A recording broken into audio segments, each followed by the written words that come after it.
Number 10. Grampussing. Militaries are always tough on people who don't perform their duties properly. Repelling an enemy attack can depend on a single guard keeping watch, so people who slack off have to be taught to respect their positions. An example of severe punishment for this offense can be found in the Navy during King Henry VIII's reign. Although records on this punishment are scarce, King Henry VIII gave these orders to his navy: the second time he shall be armed, his hands held up by a rope and 2 buckets of water poured into his sleeves. When the water was poured down a man's sleeves, he made a loud, gasping noise.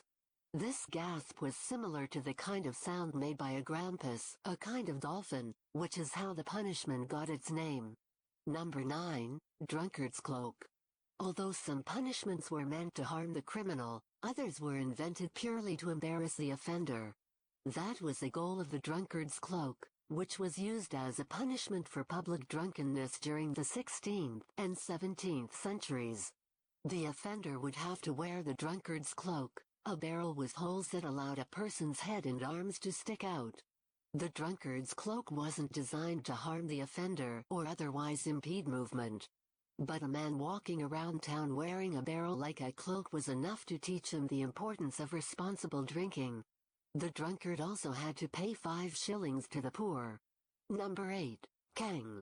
In China, the Kang method of punishment was first mentioned around the 17th century. Kang came in several forms, but they all shared the same general idea. The offender was placed in a wooden frame that locked his neck into place. Only his head appeared on the other side. The large frame prevented the offender from putting his hands to his mouth. Unable to feed himself, he was left to the mercy of others in his community to feed him and help him with daily tasks. Number 7. Welsh Knot. In 1847, a book by the British government reported that the Welsh educational system was doing poorly. The children were undereducated and unmotivated. They were also kept in bad conditions. The Welsh now refer to this book as the treason of the Blue Books. At the time of the report, the commissioners decided that the only way to save the Welsh was to have them adopt English as their primary language. In school, Welsh children were only allowed to speak English. The punishment for those caught speaking their mother tongue was the Welsh Knot. The Welsh Knot was a wooden block with Welsh Knot etched into it. If someone was caught speaking Welsh, they were given the token. If the person who currently had the token caught someone else speaking Welsh, the first offender could pass the Welsh Knot to the second offender.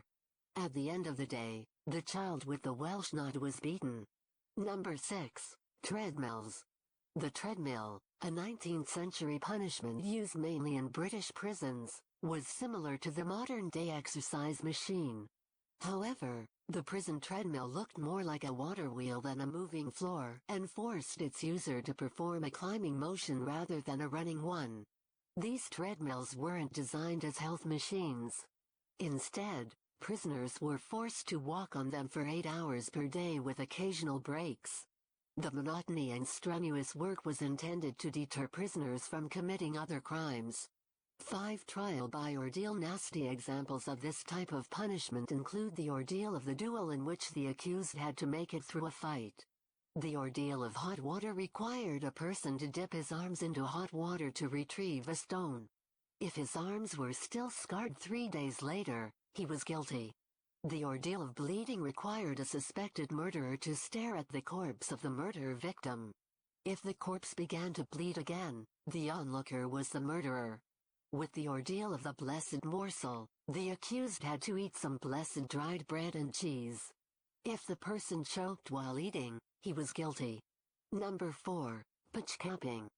Pitchcaps were used mainly on people suspected of being rebels during the 1798 Irish Rebellion. The pitchcape was a conical hat created from any material close at hand, such as stiff linen. Boiling pitch was poured in the cone, and then the cap was forced onto the suspect's head. When the hat was torn off, the hair and scalp went with it. Some methods added gunpowder to the hat and lit the gunpowder on fire after the pitch cooled. Number 3. Oakum picking. Oakum picking was another punishment in prison during the 18th and 19th centuries. At the time, junk, old ropes from ships, was used to make oakum. The junk was cut into pieces and picked apart to create fibers called oakum. Then the oakum was mixed with tar to produce a sealing mixture that was placed in the gaps of wooden ships to make them watertight. Of course, the act of cutting up rope and manually picking out its threads was boring for prisoners. Although it was a useful punishment, some feared that prisoners were getting off too easy. Number 2. Picket. The picket was often used for punishment in late medieval Europe, especially in the military. A stake was forced into the ground, and the flat end was sharpened to a rough point. The criminal was suspended above the stake. Records vary as to whether the person in question was hanging by his thumb or his wrist. Criminals were suspended at a height that allowed them to stand on the stake with a single foot. The stake was sharpened enough to cause discomfort but not to pierce the skin. The prisoner was supposed to stand on the stake until the pain became too much to bear. At that point, he could pull himself up to relieve the pain. Number 1. Field punishment. Number 1. When flogging was abolished in the British Army in 1881, officials had to think of new ways to mete out justice to those who were guilty of minor offenses such as drunkenness. One form of discipline was the strangely named